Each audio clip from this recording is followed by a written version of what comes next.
Hi and welcome back to my channel. My name is SewRena. Today's video is going to be a vintage sew and tell on a 1940s maternity pattern. This is a very simple and basic dress design. It is a pinafore style dress. It is going to be made out of this beautiful vintage bed sheet. It features no closures, so there aren't any buttons, any zippers. It just pulls straight over the head and ties with the sash either in the back or in the front. So you can wear this dress both while pregnant or postpartum, or even now if you'd like, if you could find it. So thank you guys so much for watching. I'd like to welcome all of my new subscribers and thank all of my current subscribers for continuing to watch, like, and comment below. Thank you guys again. If you would like this video, share it with someone you think will care and leave me a comment and we'll get straight into the video. Thank you. All right, so let's go through the condition of the envelope for this pattern, Simplicity 4635, and it is a pattern from the 1940s. So as you can see, it's very, very tarnished. It's split into two. This is not how it came. My daughter actually was able to reach up on here and she started to tear it. So it was already in two, but then she tore the back, so lucky me. And then we have the instruction sheet, which is in actually really good condition. And then what was even more fascinating about this is that the pattern appeared to be factory folded. So I should have snapped a video or at least a picture of what it looked like when I first started unfolding everything. I just wanted to make sure that all the pieces were there before I got too excited in prepping my fabric.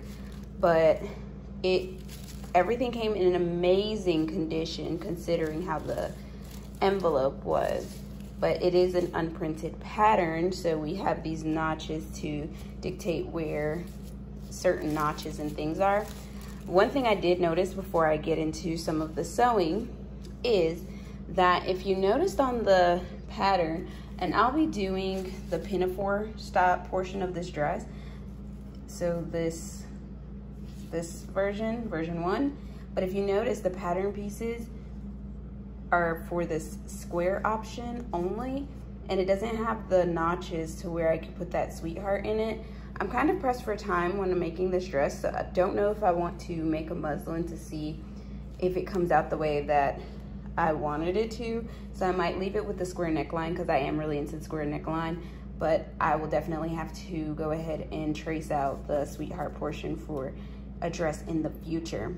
So I'm gonna go ahead and start cutting, and then I'll get into a little bit of sewing and then give you my overall take on my first vintage maternity dress project.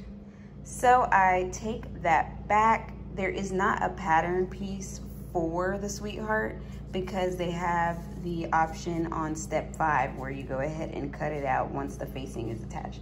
So ignore my comments from before and we'll get sewing, and I'll make a special point to put that in the video when I'm sewing. All right, so it's quite late tonight and I went ahead and got the facing done, which I said I would. So now I just have to trim everything down to 1/4 of an inch and I will be done with the front and back section. And then I just have to start preparing the ruffle and the ties so that way I can put the entire thing together. All right, so this is the next day that I'm working on this, and actually the next morning. So what I did is made sure that all these, the main pieces were separated into 3 pieces. I attached the facing while it was still separated. It made it easier to work with underneath the machine. I'm also going to sew the armholes before I attach all 3 pieces as well. So that's just one thing I like to do, is to work in smaller pieces so that way I'm not having to deal with a more wrinkled finished garment. So right now I have gathered my ruffles and I'm going to attach them to each side. I'm still on the fence about the sash that goes on it. It needs a narrow hem, but I'm running low on white thread, so I'm thinking about doing a rolled hem on the serger. I haven't decided yet.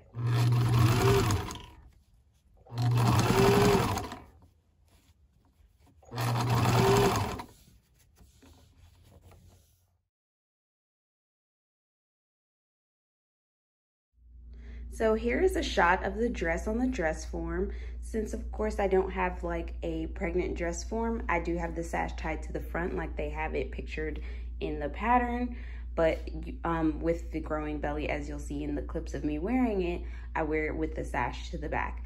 The only thing different about this 1940s pattern, which this is one of the earliest patterns that I've used, is that the seam allowance is 1/2 inch as opposed to the 5/8 of an inch of the 50s and more modern Big 4 patterns. Also, for the seam allowance at the underarm, it is 3/4 of an inch. I also did a narrow hem on the sash using a narrow hem foot to get that nice and neat and small. And that is what the dress looks like on the dress form. I'm also gonna try this on for you and then add some clips of it completely styled at the end of the video. So there you have it, guys. So now I am modeling this dress for you guys, and I'm going to show you how it fits. So this is how you would adjust it, by untying. It's very loose in the sides. The sides let out so that way you can have more room, and then you tie it in the back or pull it towards the front if you're not pregnant to adjust it to your size. Don't forget to follow me on Instagram at SewRena_ for more pictures and sewing in real time. Thank you guys so much for watching. Don't forget to like and subscribe.